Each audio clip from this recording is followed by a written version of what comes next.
বিসমিল্লাহির রহমানির রহিম। আমি মোহাম্মদ আবদুল্লাহ আল মামুন, প্রভাষক রসায়ন, হাজিপুর সম্মিলনী ডিগ্রি কলেজ।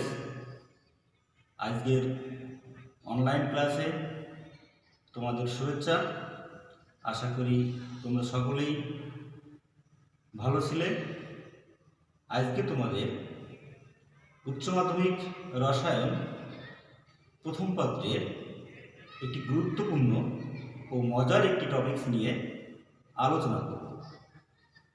আজকে আমাদের টপিকস কোয়ান্টাম সংখ্যা। এই কোয়ান্টাম সংখ্যা সম্পর্কে আজকে তোমাদের বিস্তারিত ধারণা দেওয়ার চেষ্টা করব ইনশাআল্লাহ। তো শিক্ষার্থী বন্ধুরা, সর্বপ্রথম আমরা আগে জেনে নিই কোয়ান্টাম সংখ্যাটা আসলে কি। কোয়ান্টাম সংখ্যাটা হচ্ছে একটি পরমাণুর ইলেকট্রনের আসল পরিচয় নির্দেশ করে। আমরা জানি যে একটা পরমাণুকে সঠিকভাবে বর্ণনা করার জন্য চারটি কোয়ান্টাম সংখ্যার প্রয়োজন হয়। এই চারটি কোয়ান্টাম সংখ্যাকে একত্রে এই চারটি সংখ্যাকে একত্রে কোয়ান্টাম সংখ্যা বলে। সে চারটি কোয়ান্টাম সংখ্যাগুলো কি আমরা এখন একটু সংজ্ঞার মাধ্যমে সেটা আমরা দেখব। তো শিক্ষার্থী বন্ধুরা, চলো আমরা দেখে নিই কোয়ান্টাম সংখ্যা কাকে বলে। তো শিক্ষার্থী বন্ধুরা দেখো, এখানে আমি সংজ্ঞাটা লিখেছি, নিউক্লিয়াসের চারিদিকে বিভিন্ন শক্তি স্তরে ইলেকট্রনগুলো সর্বদা আবর্তন করে। সর্বদা আবর্তন করে বলতে কি বোঝায়? অর্থাৎ ইলেকট্রনগুলো এরকমভাবে, এই যে কক্ষপথ দেখতে পাচ্ছ, এই কক্ষপথে ইলেকট্রনগুলো সর্বদা ঘুরতে থাকবে। পরমাণু শক্তি স্তরের আকার বলতে কি বোঝায়? আকারটা বড় হবে না আকারটা ছোট হবে? দেখো, আমরা এখানে আকার দেখিয়েছি, আকার এটা ছোট এটা বড়। তা আকারটা ছোট হবে না আকারটা বড় হবে, সেটা আমরা এই কোয়ান্টাম সংখ্যার ধারণার মাধ্যমে জানতে পারবো। তারপরে দেখো আকৃতিটা কেমন হবে? গোলাকৃতি হবে না উপবৃত্তাকার হবে, সেটা আমরা এই কোয়ান্টাম সংখ্যার ধারণার মাধ্যমে জানতে পারবো। এরপরেও ওই যে ইলেকট্রন ছিল, ওই ইলেকট্রনের ত্রিমাত্রিক দিক বিন্যাসটা কেমন হবে? ত্রিমাত্রিক দিক বিন্যাসটা কেমন হবে সেটা, বৃত্তাকার কোন দিকে যাবে সেটা আমরা এই কোয়ান্টাম সংখ্যার ধারণার মাধ্যমে জানতে পারবো। এছাড়াও ইলেকট্রনের ঘূর্ণন, ইলেকট্রনটা কোন দিকে ঘুরছে, ঘড়ি কাঁটার দিকে ঘুরছে না ঘড়ি কাঁটার বিপরীত দিকে ঘুরছে, এটা সম্পর্কে আমরা জানতে পারবো। এই যে ইলেকট্রনের ঘূর্ণনের দিক নির্দেশক চারটি রাশি রয়েছে, এই চারটি রাশিকে একত্রে কোয়ান্টাম সংখ্যা বলা হয়। তো শিক্ষার্থী বন্ধুরা, সংজ্ঞাটা আমরা আরও একবার এক নজরে দেখে নিই।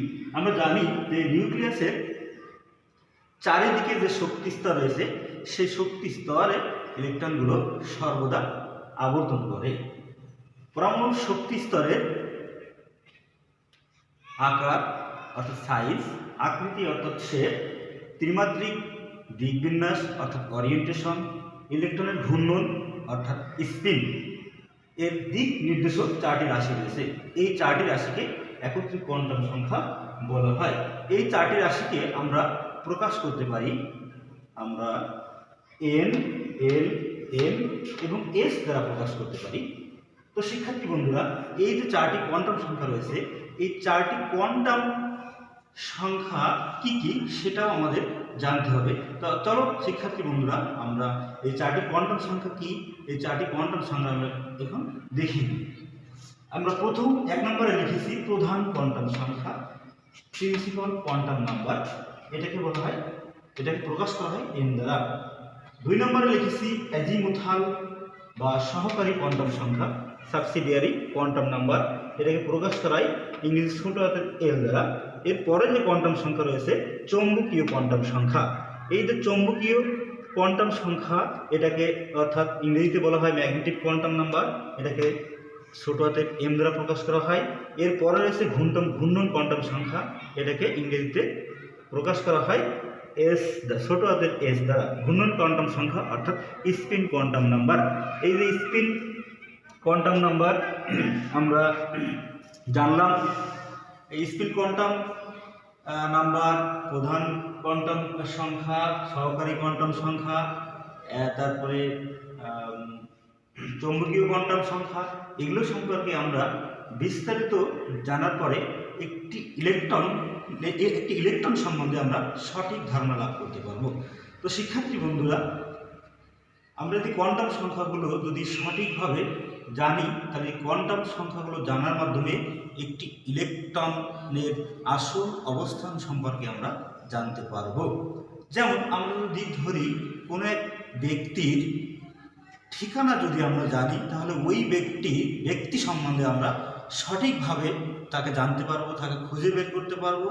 সেহেতু কোনো পরমাণু যদি ইলেকট্রনকে সঠিকভাবে জানতে চাই, তাহলে এই যে 4টি কোয়ান্টাম নাম্বারের কথা আমি বললাম, এই 4টি কোয়ান্টাম নাম্বার সম্পর্কে যদি আমরা বিস্তারিত জ্ঞান থাকে বা বিস্তারিত জ্ঞান লাভ করতে পারি, তাহলে ইলেকট্রনের সঠিক অবস্থান বা সঠিক সম্বন্ধ সম্পর্কে আমরা জানতে পারব। তো শিক্ষার্থী বন্ধুরা, কোয়ান্টাম সংখ্যা সম্পর্কে তোমাদের বিস্তারিত ধারণা দেব। এ পর্যায়ে তোমাদের আমি প্রধান কোয়ান্টাম সংখ্যা, অর্থাৎ ইংরেজিতে যেটাকে ছোট হাতের এন দ্বারা প্রকাশ করা হয়, এটা সম্পর্কে আলোচনা করব। তো শিক্ষার্থী বন্ধুরা, প্রধান কোয়ান্টাম সংখ্যা সম্পর্কে এ পর্যায়ে তোমাদের আলোচনা করছি। তোমরা ক্লাসটি মনোযোগ সহকারে বোঝার চেষ্টা করবে। তো শিক্ষার্থী বন্ধুরা, চলো আমরা দেখে নিই প্রধান কোয়ান্টাম সংখ্যা কী। প্রধান কোয়ান্টাম সংখ্যা হচ্ছে বোর মতবাদ অনুসারে পরমাণুর নিউক্লিয়াসের বাহিরে যে নির্দিষ্ট শক্তিস্তর রয়েছে, যাদের মধ্য ইলেকট্রন আবর্তন করে, তাদের ক্রমিক সংখ্যাকে প্রধান কোয়ান্টাম সংখ্যা বলে। প্রধান কোয়ান্টাম সংখ্যাকে ছোট হাতের এন দ্বারা প্রকাশ করা হয়। এই এনটা হচ্ছে 1, 2, 3, 4 ইত্যাদি পূর্ণ সংখ্যা। এনের মান দ্বারা পরমাণুর আকার বা সাইজ বোঝানো হয়। যদি আমরা ছবিটা খেয়াল করি, দেখো এখানে এনের মান এটা 1, একটু ছোট, এটা এনের মান 2, এখানে একটু বড়, আকারটা একটু বড়, এনের মান 3, আকারটা আরও একটু বড়, এনের মান যখন 4, তখন আকারটা আরও একটু বড়। অর্থাৎ এনের মান যত বড় হবে, পরমাণুর আকার তত বড় হবে। তো শিক্ষার্থী বন্ধুরা, এই যে শক্তি স্তরগুলো আমরা দেখতে পাচ্ছি, এই শক্তি স্তরের সর্বোচ্চ ইলেকট্রন ধারণ ক্ষমতা একটি সূত্রের সাহায্যে প্রকাশ করা যাবে। সর্বোচ্চ ইলেকট্রন ধারণ ক্ষমতার সূত্র হচ্ছে, যে কোনো শক্তি স্তরে সর্বোচ্চ ইলেকট্রন সংখ্যা হবে 2n²। অর্থাৎ আমরা যদি n সমান 1 হয়, তাহলে সেটা হবে প্রথম শক্তি স্তর। এখানে সর্বোচ্চ 2টি ইলেকট্রন থাকতে পারবে। এটাকে আমরা কে শেল নামে অভিহিত করব। n সমান যদি 2 হয়, তাহলে দ্বিতীয় শক্তি স্তর, এবং সেখানে সর্বোচ্চ ইলেকট্রন থাকবে 8টি, এবং তাকে আমরা l শেল নামে অভিহিত করব। n সমান 3 হলে এটাকে আমরা বলবো তৃতীয় শক্তি স্তর, এবং এখানে সর্বোচ্চ 18টি ইলেকট্রন থাকতে পারবে, এবং সেটাকে আমরা m শেল নামে অভিহিত করব। n সমান যদি 4 হয়, তাহলে এখানে চতুর্থ শক্তি স্তর হবে, এবং এখানে সর্বোচ্চ ইলেকট্রন থাকবে 32টি, এবং এটাকে আমরা n শেল নামে অভিহিত করব। তবে শিক্ষার্থী বন্ধুরা, আরও একটা বিষয় তোমাদের খেয়াল রাখতে হবে, যদি প্রধান কোয়ান্টাম সংখ্যা n এর মান 4 থেকে বড় হয়, অর্থাৎ n এর মান যদি 4 এর বেশি হয়, তাহলে ওই শক্তি স্তরের ইলেকট্রন সংখ্যা 32-এর বেশি হবে না। এই যে পুরো বিষয়টা আমরা এখানে আলোচনা করলাম, এই বিষয়টা যদি আমরা একটু ডায়াগ্রামের মাধ্যমে দেখার চেষ্টা করি, তাহলে তোমরা আরো স্পষ্ট ও বিস্তারিতভাবে তোমরা বুঝতে পারবে। তো শিক্ষার্থী বন্ধুরা, আমি এখানে বলেছিলাম যে পরমাণু নিউক্লিয়াসের বাইরে যে শক্তি স্তর রয়েছে, ওই শক্তি স্তরের মধ্যে ইলেকট্রনগুলো আবর্তন করে। তো ইলেকট্রনগুলো কোথায় আবর্তন করে? এই যে নিউক্লিয়াস, এই নিউক্লিয়াসের বাইরে শক্তি স্তরে যে একটা, দুইটা, তিনটা, চারটা, এই যে চারটা শক্তি স্তর আমরা দেখতে পাচ্ছি, এই শক্তি স্তরগুলোতে ইলেকট্রন আবর্তন করে। এই ইলেকট্রন যখন আবর্তন করে, এই যে শক্তি স্তরগুলোতে আবর্তন করে, এর যে ক্রমিক সংখ্যা বলতে কি বুঝাইছি? এই যে প্রথম শক্তি স্তর n, দ্বিতীয় শক্তি স্তর n=2, তৃতীয় শক্তি স্তর n=3, চতুর্থ শক্তি স্তর n=4, এই যে 1 2 3 4 অর্থাৎ প্রথম শক্তি স্তর, দ্বিতীয় শক্তি স্তর এবং তৃতীয় শক্তি স্তর, এই শক্তি স্তরের মধ্যে ইলেকট্রনগুলো আবর্তন করে। এই যে শক্তি স্তর আবর্তন করে, এই শক্তি স্তরগুলোকে আমরা একটি নাম দিয়েছি। সেই নামটা হচ্ছে প্রথম শক্তি স্তরকে আমরা কে শেল, দ্বিতীয় শক্তি স্তরকে আমরা এল শেল, তৃতীয় শক্তি স্তরকে এম শেল এবং চতুর্থ শক্তি স্তরকে আমরা এন শেল হিসেবে নামকরণ করেছি। এগুলোকে, এই যে শক্তি স্তর, এই শক্তি স্তরকে কক্ষপথ বা অরবিট বা শক্তি স্তর বা শেল বা খোলক বলা হয়ে থাকে। গাণিতিকভাবে এগুলোকে আমরা এন দ্বারা প্রকাশ করতে পারি।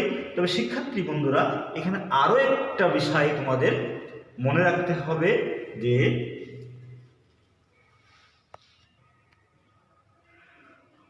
কোনো পরমাণুতে সবচেয়ে বাইরের শক্তি স্তরে 8টির বেশি ইলেকট্রন থাকতে পারে না এবং সর্ববহিস্থ শক্তি স্তরের ঠিক আগের শক্তি স্তরে 18টির বেশি ইলেকট্রন থাকতে পারে না।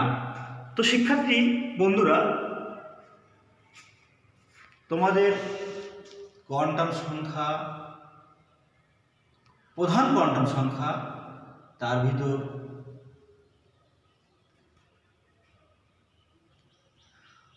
প্রধান কোয়ান্টাম সংখ্যা সম্পর্কে আলোচনা করলাম। তো শিক্ষার্থী বন্ধুরা, আজকে তোমাদের অনলাইন ক্লাসের এখানেই সমাপ্তি। যদি আমার ক্লাসে কোনো প্রকার ত্রুটি, বিচ্যুতি অথবা কোনো প্রকার মতামত থাকে, তাহলে কমেন্টসের মাধ্যমে জানাবে এবং আমার ক্লাস যদি ভালো লাগে তাহলে আমার ইউটিউব চ্যানেল সাবস্ক্রাইব করবে। ধন্যবাদ শিক্ষার্থীবৃন্দ, হাজিপুর সম্মেলনী ডিগ্রি কলেজের পক্ষ থেকে।